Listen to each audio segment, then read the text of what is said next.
Christmas వేడుకల్లో పాల్గొన్న శ్రవంతి జయవర్ధన్ దంపతులు వెంకటాచలం మండలం ఎర్రగుంట గ్రామంలో నిర్వహించిన ప్రీ క్రిస్మస్ వేడుకల్లో శ్రవంతి జయవర్ధన్ దంపతులు పాల్గొన్నారు.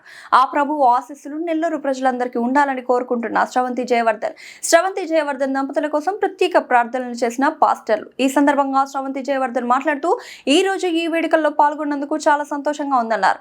మీరు మా మీద చూపించిన అభిమానానికి ఆప్యాయతకు ఎప్పుడూ రుణపడి ఉంటామన్నారు. మా ద్వారా ఎప్పుడు ఏ పని ఉన్నా మా శక్తి ఉన్నంత వరకు చేసేందుకు సిద్ధంగా ఉంటామన్నారు. ఈ సందర్భంగా ఆ ప్రభువు ఆశీస్సులు అందరికీ ఉండాలని కోరుకుంటూ అందరికీ క్రిస్మస్ మరియు నూతన సంవత్సర శుభాకాంక్షలు తెలియజేశారు. ఈ కార్యక్రమంలో మద్దిలేటి శరత్ బాబు, రమేష్ బాబు, వీరబాబు, విజయ్, మస్తాన్, దినకర్త, క్రిస్టియన్ మత పెద్దలు తదితరులు పాల్గొన్నారు.